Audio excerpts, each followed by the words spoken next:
Le fleuve Amazon est célèbre pour ses piranhas, ses requins bulldogs et d'autres créatures que vous souhaiteriez à tout prix éviter.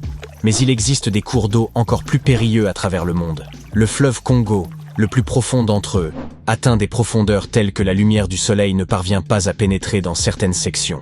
C'est également le seul grand fleuve à traverser 2 fois l'équateur, et il déverse chaque seconde dans l'océan Atlantique un volume d'eau suffisant pour remplir plus de 13 piscines olympiques. Même les navigateurs les plus chevronnés rencontrent des difficultés à franchir les puissants courants du fleuve, les rapides de sa partie supérieure ainsi que les cascades et les gorges de sa section inférieure. Les eaux tumultueuses du Congo sont si rapides et puissantes qu'elles créent une barrière naturelle entre les espèces, à l'image des montagnes ou des océans. Des poissons évoluant séparément le long de chaque rive, incapables de traverser pour se reproduire, donnant naissance à de nouvelles espèces distinctes. Parmi les créatures les plus redoutables de ces eaux figure le poisson-tigre Goliath. Ces prédateurs impressionnants, atteignant jusqu'à 1,50 m de long et pouvant filer à une vitesse de 40 km/h, sont de proches parents des piranhas. Leur mâchoire est garnie de dents acérées comme des lames de rasoir. Les femelles pondent des centaines de milliers d'œufs et leurs progénitures sont des chasseurs dès la naissance.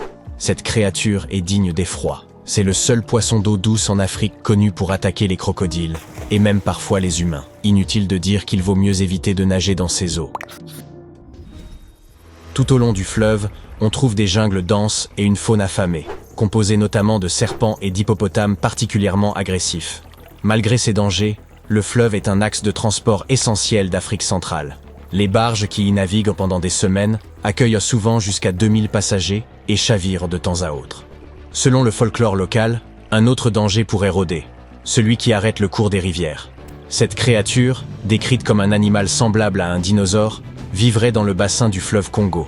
Bien qu'il y ait eu plus d'une centaine de témoignages au cours du siècle dernier, aucune preuve tangible de l'existence de cette bête n'a jamais été apportée. Au tournant du XXIe siècle, une série d'événements mystérieux et terrifiants s'est déroulée sur le fleuve Kali, en Inde. Un animal décrit comme un cochon d'eau, couleur de boue, entraînait les nageurs par le fond sous les yeux de témoins horrifiés. Le biologiste britannique Jeremy Wade entreprit de percer le mystère. Il observa que tous ces incidents inquiétants se concentrèrent dans une zone bien précise, s'étendant sur environ 6 km. Les habitants des environs expliquèrent à Wade que cette créature devenait de plus en plus grande et agressive à mesure qu'elle se nourrissait. Wade utilisa un sondeur pour examiner les eaux et supposa que le phénomène pourrait être lié à un tourbillon. Toutefois, le monstre finit par s'en prendre à un buffle d'eau. Étant donné leur taille et leur poids impressionnants, la créature responsable devait posséder une force extraordinaire. Les crocodiles marins ne s'aventurant pas aussi loin dans les terres, et les crocodiles locaux les plus communs ne supportant pas les eaux froides, ces hypothèses furent écartées. Par ailleurs, aucun requin bulldog n'était présent dans la région. Finalement, Wade aperçut plusieurs poissons-chats du diable dans les profondeurs. Certains spécimens atteignaient la taille d'un homme adulte. Ils ne pouvaient être capturés avec une simple canne à pêche, mais une construction spéciale permit d'en maîtriser quelques-uns. Le plus grand poisson mesurait 2 mètres de long et pesait 3 fois le poids d'un silure moyen. Sa taille lui permettait de s'attaquer à un humain ou à un animal imposant. Cependant, Wade souligna qu'il pourrait exister des spécimens encore plus gigantesques dans les eaux du fleuve Kali. L'Orénoque, en Amérique du Sud, est particulièrement dangereux en raison de ses courbes abruptes et de ses puissants courants sous-marins. Même avec un GPS, il est facile de s'y perdre. Ce danger est accentué par les nombreuses chutes d'eau imprévisibles qui jalonnent son cours, obligeant les navigateurs à rester constamment en alerte pour survivre. Ce fleuve est le seul habitat naturel du rarissime crocodile de l'Orénoque et abrite également des poissons au caractère tout aussi redoutable. Parmi eux, le payara, connu sous le nom de tétra-vampire, se distingue par ses longues dents acérées semblables à des poignards et 2 crocs imposants qui émergent de sa mâchoire inférieure. Un bon orthodontiste pourrait peut-être améliorer son apparence, n'est-ce pas ? En permanence à l'affût, il s'attaque principalement à des poissons de taille moyenne, voire imposante. Lorsqu'un humain tente de le capturer, il se défend vigoureusement, infligeant des morsures et des entailles. Heureusement, aucune attaque mortelle sur un humain n'a été recensée, une information qui, avouons-le, a de quoi soulager. Le fleuve jaune, en Chine, doit son nom à sa teinte caractéristique, bien qu'il n'ait pas toujours été de cette couleur. Formé il y a au moins 30 millions d'années, il a changé de cours plus de 30 fois au fil des siècles. Son aspect boueux actuel résulte des sédiments jaunes transportés depuis un plateau éloigné. Ces particules fines se déposent au fond du fleuve, formant ainsi des barrages naturels. Les immenses volumes d'eau transportés par le fleuve doivent impérativement atteindre la mer, mais ce processus a causé, à travers les âges, des inondations dévastatrices qui ont coûté la vie à des millions de gens. Pour y remédier, les habitants ont érigé des digues toujours plus hautes. Cependant, ces infrastructures ont aggravé la situation, empêchant l'eau de retrouver son lit naturel, surélevé par rapport aux terres environnantes. Cela a même entraîné un déplacement de son embouchure. Et aujourd'hui, de gigantesques barrages et digues longent le fleuve dans l'espoir de maîtriser ce colosse capricieux. Le Rio Paraná, second plus long d'Amérique latine, reçoit de nombreux affluents provenant des hauts plateaux proches des Andes.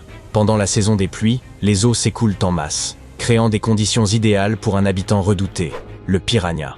Ces eaux abritent entre 30 et 60 espèces de ces terribles poissons. À la fin de l'année 2013, par une journée étouffante, des piranhas ont attaqué des baigneurs venus se rafraîchir. Surpris par les morsures soudaines, les gens ont fui le fleuve à toutes jambes. Et bien qu'aucune vie n'ait été perdue, cet événement reste l'une des attaques de piranhas les plus audacieuses jamais recensées. Les biologistes en ont conclu que des piranhas palometas, probablement dérangés dans leur zone de reproduction, étaient à l'origine de l'attaque. Par ailleurs, le Rio Paraná se distingue par son courant puissant, souvent redoutable pour les nageurs et les embarcations. Ces crues fréquentes constituent également un danger pour les populations riveraines. Le Nil, le plus long fleuve au monde, traverse 11 pays avant de se jeter dans la Méditerranée. Depuis des siècles, des explorateurs tentent d'en identifier la source, mais son origine demeure entourée de mystères. Et pour ne rien faciliter, le fleuve effectue un virage inattendu en plein cœur du Sahara. Les scientifiques attribuent ce phénomène à une vaste formation rocheuse souterraine, datant de plusieurs millions d'années.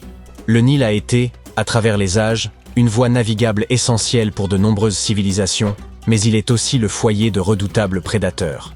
Parmi eux, les crocodiles, qui peuvent atteindre 6 mètres de long, dépassant légèrement la taille d'une girafe moyenne.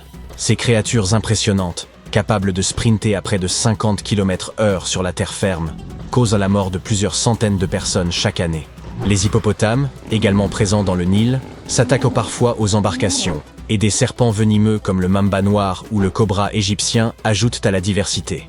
Cependant, l'un des dangers les plus sournois reste le moustique, porteur de maladies qui touchent des centaines de milliers de personnes. En Asie, le fleuve Brahmapoutre transporte l'eau des majestueuses montagnes de l'Himalaya. Lorsque la neige fond, elle provoque d'immenses inondations entraînant des glissements de terrain, déplaçant des millions de personnes et décimant des centaines d'animaux dans les parcs nationaux voisins. Ces crues massives se produisent aussi pendant la mousson, de juin à octobre, aggravée par des pluies torrentielles. Au cours des 2 derniers siècles et demi, le fleuve Brahmapoutre a considérablement modifié son trajet. L'érosion constitue un autre danger majeur. Les rives du fleuve, composées principalement de sable et de limons peu homogènes, causent ainsi la perte de nombreuses terres, bien que le rythme de l'érosion ait ralenti. Le Brahmapoutre fait également partie des rares fleuves au monde où se produit un mascaret. Une imposante vague de marée qui remonte le cours du fleuve à contre-courant, là où il rejoint l'océan.